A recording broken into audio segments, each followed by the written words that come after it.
Correct ആയിട്ടാണല്ലോ കാണിച്ചത്. പശു എങ്ങനെയാ കരയുന്നത് മോളെ? നമ്മൾ അവിടെ പോയി എത്തുന്നത് വരെ നിങ്ങൾ ഇങ്ങനെ ബഹളം ഉണ്ടാക്കുമെന്ന് എനിക്കറിയാം. അതുകൊണ്ടാണ് ഞാൻ ഈ ബാക്ക് സീറ്റിലിരുന്നേ.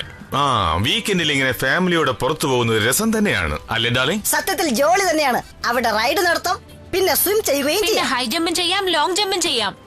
നിങ്ങൾ എന്ത് ജമ്പോ ചെയ്യേ, എനിക്ക് ഇവിടെ നിന്ന് ജമ്പ് ചെയ്താൽ മതിയായിരുന്നു. ഓ സോറി ഫ്രണ്ട്സ്, നമ്മളെ മീൻ പിടിക്കും അല്ലേ? അപ്പൊ ഞാൻ പറഞ്ഞതിന് എന്നോട് നിങ്ങൾ ക്ഷമിക്കണം. എനിക്ക് കുടുംബം എന്ന് പറഞ്ഞാൽ ജീവനാണ്, അറിയോ?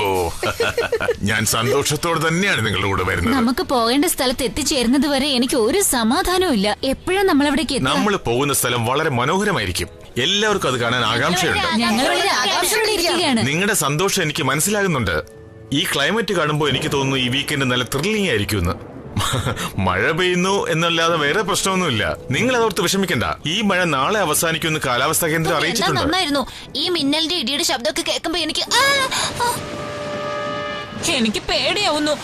എനിക്ക് പേടിയായില്ല, വളരെ രസകരമായിട്ടാ തോന്നുന്നത്. ഒരു ലേസർ ലൈറ്റ് ഷോ കാണുന്നത് പോലെ ഉണ്ട്. പേടിച്ചു പോയി. അബദ്ധമായി പോയി ഞാൻ പറഞ്ഞത്. വല്ലാത്ത ഇടിയും മിന്നൽ തന്നെയാണേ. പക്ഷെ എന്റെ സഹോദരൻ ജോർജ് ഇതൊന്നും കണ്ട് പേടിക്കുന്നവനേ അല്ല. ശരിയാണ്, ഇതൊരു സാധാരണ മിന്നലല്ലേ. എനിക്കിതൊന്നും പേടിയായില്ല. ഓ, മാർത്തയുണ്ടാക്കിയ ശബ്ദമായിരുന്നോ? നമ്മളെ എല്ലാവരും പേടിപ്പിച്ച് കളഞ്ഞല്ലോ മാർത്ത നീ. ഇതാണ് പുറത്തിറങ്ങുമ്പോൾ ഇങ്ങനെയുള്ള സാധനങ്ങൾ കൊണ്ടുവരരുതെന്ന് പറയുന്നത്. നമ്മൾ എത്താറായോ ഇല്ലേ? അതേ സംശയം തന്നെയാണ് എനിക്കും. എന്തെന്നാൽ നമ്മൾ എത്തേണ്ട സ്ഥലത്തേക്കുള്ള സിമ്പിൾ ഒരിടത്തും കാണുന്നില്ലല്ലോ. ഇത് കഷ്ടം തന്നെയാണ്. നമ്മൾ ഇതുവരെ വന്നോണ്ടിരിക്കുന്നത് കറക്റ്റ് റൂട്ടിൽ തന്നെയാണ്. അത് മാത്രമല്ല, വലിയൊരു മലയുണ്ടെന്നാണ് ഇതിൽ പറഞ്ഞിരിക്കുന്നത്. പക്ഷേ ഇവിടെ ഇപ്പൊ പാറകൾ മാത്രമല്ലേ കാണുന്നുള്ളൂ, മറ്റൊന്നും കണ്ടില്ലല്ലോ ഇതുവരെ. അങ്ങനെയാണെങ്കിൽ നമുക്ക് തിരിച്ച് വീട്ടിൽ പോയി എല്ലാവർക്കും ആഹാരം കഴിക്കാം. കാണുന്നില്ലേ, അത് തന്നെയായിരിക്കും. ഓ, എത്തിയോ? നമ്മൾ എത്തിക്കഴിഞ്ഞു. ഇത് കാണുമ്പോൾ നമുക്ക് പേടിയാവുന്നുണ്ടല്ലേ? പാഴടഞ്ഞ ഒരു ബംഗ്ലാവ് പോലെ തോന്നുന്നു. നോക്കൂ കുഞ്ഞുങ്ങളെ, നിങ്ങൾ വിചാരിക്കുന്ന പോലെ പ്രേതം ഭൂതം അങ്ങനെ ഒന്നും തന്നെ ഇല്ല. മനസ്സിലായോ? എനിക്കത് നന്നായിട്ട് അറിയാലോ.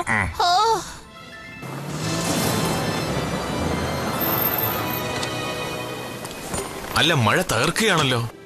ഞാൻ വരുന്നില്ല, എനിക്ക് വല്ലാതെ വിശക്കുന്നു. നീ അകത്ത് വരുന്നില്ല സ്നോബൽ? അതല്ലേ പറഞ്ഞത്, മലയാളം മനസ്സിലാവില്ലെന്നുണ്ടോ? പുറത്തെ മഴ കണ്ടാൽ എനിക്ക് ഇന്ന് ആഹാരം കിട്ടില്ല എന്ന് തോന്നുന്നു. അയ്യോ, ഞാനിതാ പോകുന്നേ.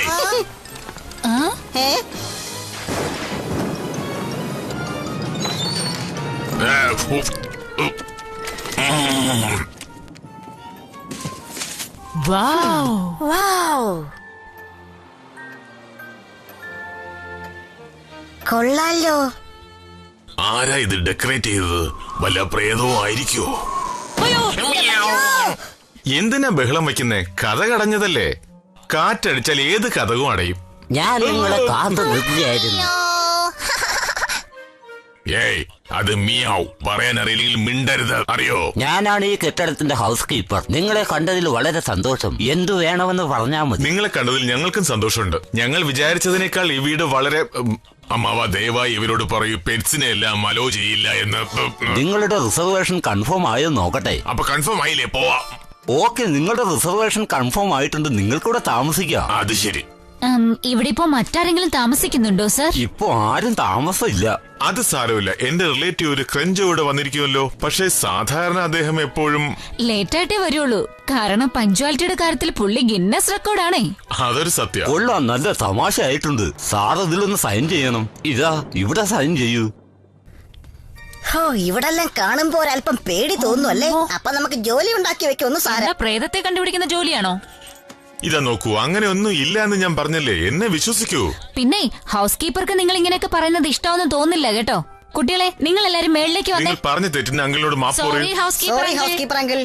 അതൊന്നും സാരമില്ല കുഞ്ഞുങ്ങളെ. നിങ്ങൾ പറഞ്ഞതിന് ചില സത്യങ്ങളൊക്കെ ഉണ്ട്. അതിന്റെ പിന്നിൽ ഒരു കഥയുണ്ട്. അതായത് ഇവിടെ പ്രേതബാധയുണ്ടെന്നാ പറയപ്പെടുന്നത്. ഈ ഫോട്ടോയിൽ കാണുന്ന ഇദ്ദേഹമില്ലേ, ഇദ്ദേഹമായിരുന്നു ഈ ഹോട്ടലിന്റെ മുതലാളി. മാത്രവുമല്ല, ഇദ്ദേഹം ഒരു മാനസിക രോഗി കൂടിയായിരുന്നു. ചില ആൾക്കാർ പറയുന്നത് ഇദ്ദേഹം ഈ ഹോട്ടലിന്റെ പരിസരത്ത് തന്നെ ഉണ്ടെന്നാണ്. ഇവിടെ താമസത്തിന് വരുന്നവരെ അദ്ദേഹത്തിന് ഇഷ്ടമല്ല. ഒന്നാം തരം കഥയാണ്. അതെ, ഭയങ്കര കഥ തന്നെയാണ് കേട്ടോ. അങ്ങനെ തന്നെ വേണം കുഞ്ഞുങ്ങളെ. ഇതൊരു കഥയായിട്ടേ വിചാരിക്കാവൂ.